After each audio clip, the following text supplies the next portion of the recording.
Good morning, students. In the last class, we have learned why do organisms reproduce and what are the basic events in the process of reproduction and how variation is formed, all such things. Now, let us learn what is the significance of variation and how many types of reproduction methods are there among the animals and plants, all such things. Let us learn. Right. See, the word niche. It is a well-defined place of an ecosystem in which populations of organisms are filled. How they are going to be filled? Because their number is increased and they fill that niche. And how their number is increased? By the process of reproduction. So, niche is the well-defined place of an ecosystem where populations of organisms are filled by their ability of reproduction. The consistency of DNA copying, it is very important for the maintenance of specific body features. Okay. Why this sentence we have taken into consideration? Every animal or plant, it is having specific body features, body design. Okay. And in order to live in a particular environment, the body design is going to play a crucial role. If the body design is keep getting changed so frequently, then with that frequently changed body design, the organisms cannot survive in a given well-defined place. So, if the body design has to be maintained near to constant design, there should be information also in the consistent form.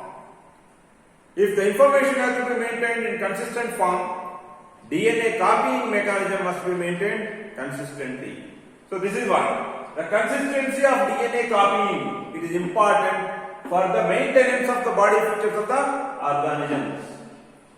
And these specific body features allow the organisms to use the particular niche. So reproduction is linked to the stability of population.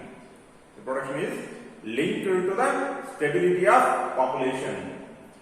Niches do keep undergoing changes, not so frequently, but they do keep undergoing changes due to the regions which are not under the control of the organisms. Means the well-defined places where the populations of the organisms are living are called niches. These niches, they keep undergoing changes by the regions, and those regions are not under the control of the organisms. Okay, like if you take increase in the temperature due to global warming, rise in the water levels or change in the salt concentrations of the ocean due to tsunamis, earthquakes due to the geographical plate movements, all these things, these are not under the control of the living organisms. But when these are happening, the niche will get changed in its various abiotic parameters. And these abiotic parameters are very, very important for the survival of the living organisms. Okay.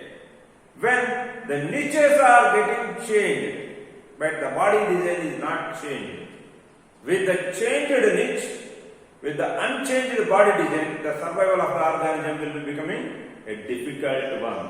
So, in such changing conditions, if within the organism some variations are there, okay, those variations may be coming in use, for the better survival in changed environmental conditions of the niche. If the organism is having changes, built-in changes in it, which can help the survival of the organism. Then those organisms can survive better in such changed niche. But how these changes are going to be present in built-in form? By the variations that are resulting due to the biochemical reaction errors of DNA copying mechanism. Right. Even though individually many organisms cannot survive because useful variations may be present, may not be present in all organisms. But some organisms may be having them and remaining all other organisms do not have them. Those organisms which are having the useful variations for the changed environmental conditions, they will survive. Remaining organisms, they die. So individually many organisms of a species die. At least some of the organisms of the species continue, so that the species will continue forever. So variations which are present in the organisms may not be beneficial for individual organisms, but definitely are going to be beneficial for the species survival. Right? Now, to take an example, there are some bacteria that are living in temperate conditions.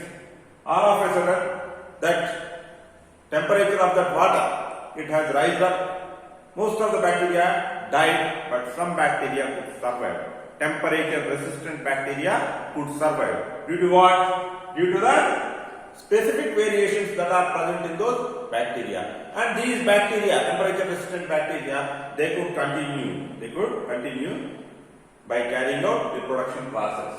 Right. So, what is the importance of DNA copying mechanism in reproduction? What is the importance of DNA copying mechanism in reproduction?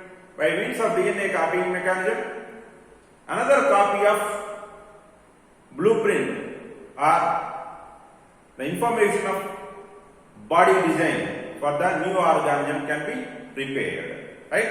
So, if DNA copying mechanism is not there, then the new organism cannot get the blueprint or the information of the body design. Variation is beneficial to species but not necessarily to individual organisms. How? Already it was explained. When changes are taking place in niches, the variations, the beneficial variations having organisms will survive, remaining organisms will die. But when it is seen as a species is surviving because of the variation, whereas when it is seen in terms of individual, okay, most of the individuals die, whereas the individuals of the species which are having beneficial variations do survive, such that the variations are beneficial to species but not necessarily to individual organisms. Right. Now, let us discuss various modes of reproduction that are taking place in the organisms. There are two modes of reproduction among all organisms. They are sexual reproduction and asexual reproduction. Sexual reproduction is the mode of reproduction in which, in order to produce new organisms, two organisms are involved. Means reproduction involves two organisms from which new organisms or daughter organisms are going to be produced. Asexual reproduction is the mode of reproduction wherein from single organism itself, new organisms are going to be produced. From single organism itself, new organisms are going to be produced. Details of this asexual and sexual reproduction, the differences between them, we will discuss little later. Now, let us take different modes of reproduction used by single organisms or different modes of asexual reproduction. Right? Different modes, it depends based on the body design of the organism. Different modes of reproduction, it depends based on the body design of the organism. There are 6 types of modes of reproduction in single organisms. They are fission, fragmentation, regeneration, budding, vegetative propagation, and spore formation. Fission. Fission means getting broken. Okay, like in chemistry, you will see nuclear fission. right? Getting broken. Into how many pieces? Based on that, fission is of two types, binary fission and multiple fission. Binary fission is the mode of fission in which from the parent organism two daughter organisms are going to be produced. But in which organisms this fission is going to take place? Fission takes place only in unicellular organisms. In unicellular organisms, there is no body growth. Growth means population growth only. Means every cell division, it itself is considered as reproduction. Whereas in multicellular organisms, like in our body, if cells are dividing, they add mass to the already existing body. They are not going to create new individual immediately. Whereas in unicellular organism, when the cell is dividing, that means new cells are formed. Each cell is again considered as new organism. Right? So fission, it is carried out in unicellular organisms. So cell division itself is considered as fission. Okay, right. Fission is of two types, binary fission and multiple fission. In binary fission, from one organism, two organisms are formed. In multiple fission, from one organism, many organisms are formed.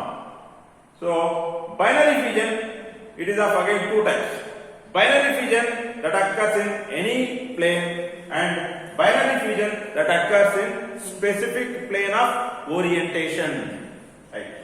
Binary fission that occurs in any plane, it takes place in the organisms like the round-shaped bacteria and amoeba like unicellular eukaryotic organisms. Because amoeba doesn't have any specific shape.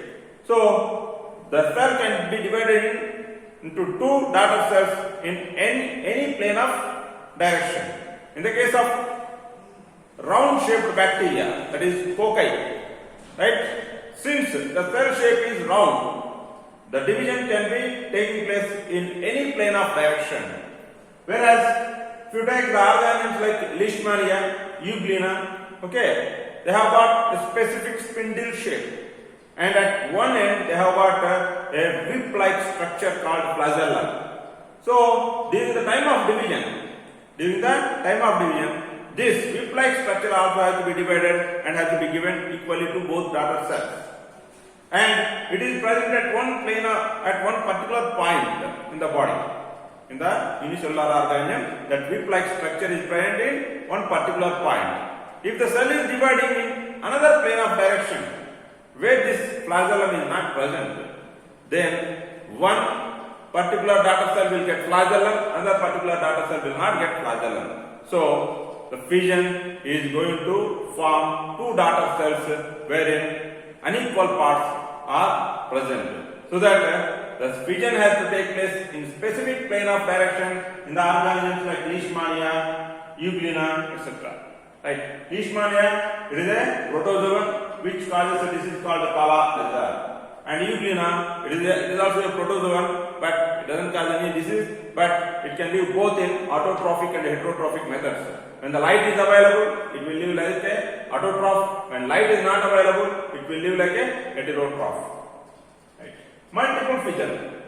It occurs again in unicellular organisms only, that is in Plasmodium, which is a malarial parasite. Okay. In this, many daughter cells are formed from single cell.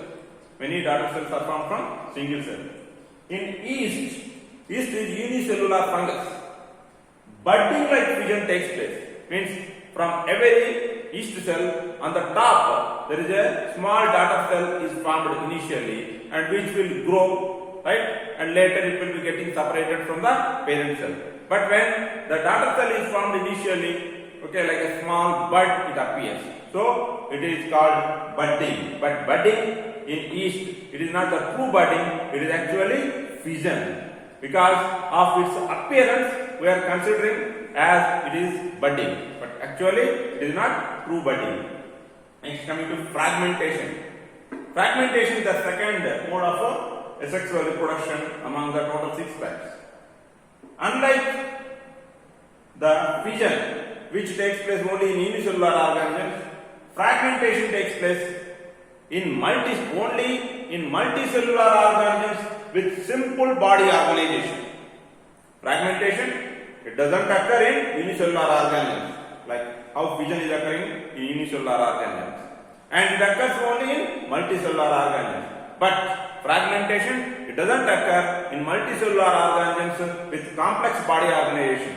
It occurs in multicellular organisms with simple, relatively simple body organization. Means all cells are equal, same type of cells are present in those organisms. Right? Example, Spirogyra, it is a filamentous alga. Okay, right? Every cell, it is appearing same like the other cells. So when you take the Spirogyra, there are many cells are present in the filament of Spirogyra. Upon full maturation, this Spirogyra will get divided into several fragments, and each fragment again it grows as new Spirogyra.